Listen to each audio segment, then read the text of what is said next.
Okay, so we've got the first ever Blues on the Screen airing tonight right here on Fox 7 Austin. This lineup, created by musician Jackie Venson, will exclusively feature black artists, something Venson lobbied for in putting this all together. And Jackie Venson, kind enough to join us this morning to talk about tonight's show. Hey, Jackie, how's it going?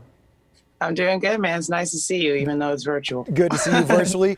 Curator Jackie Venson, this is really your baby that we're all going to get to see tonight. Tell us a little bit about it. Yeah. I'm really excited because it's historical, and I'm also really excited because I'm getting to feature artists who have never had this opportunity. So I'm stoked about Lavelle White. I'm really just stoked about the blend of the different genres. I took this opportunity to maybe show people that a bill doesn't have to be all one genre. You can put rock and rap on the same bill.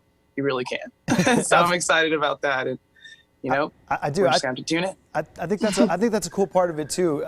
For one thing, like you said, people who really are fans of music love all types. That's just the reality, and love being exposed to new stuff, whether it's new artists or even maybe a different style they haven't heard before.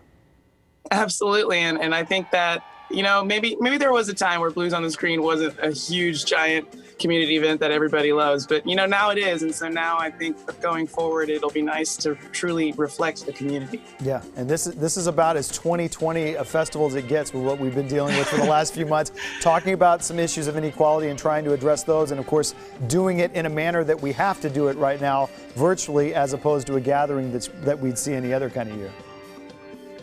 Definitely. I'm a huge fan of the one-word change to the name. It was very convenient and perfect. Blues on the Screen. Yeah, well, we're moderately clever there, whoever came up with that one.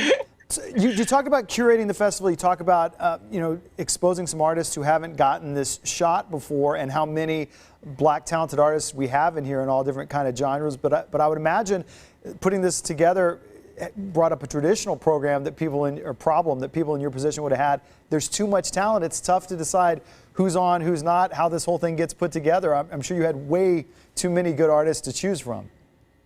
Oh, yes. Yeah. Being a curator, being a talent buyer, being someone who books lineups for clubs, it's not an easy job. You know, you got to stay current. You got to stay every day. When you hear about a new band, you got to listen to a new band. It's like you're always listening to new music. And the reason why I am excited about this is because I didn't choose myself to go on the lineup. And the reason why is there's an endless fountain of bands in this town, and I don't think anybody who's ever played this show should ever be able to play it again. So I didn't put myself on the bill because I played it in 2017. So even though it's challenging to find new bands, there's a wealth of music in this town, and it's like all you got to do is just call up your friend. It's like, I'm stuck. Give me a good rap band right now. You know, like that's what I did.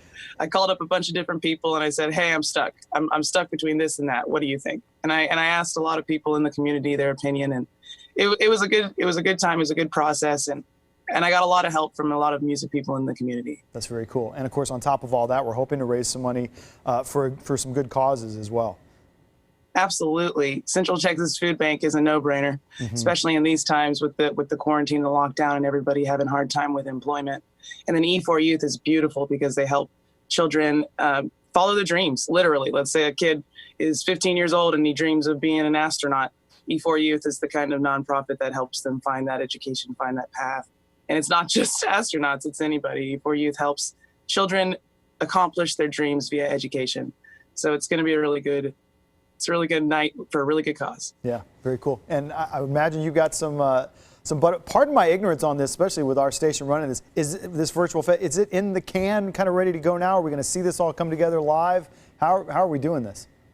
It's in the can because that was the safest way to do it.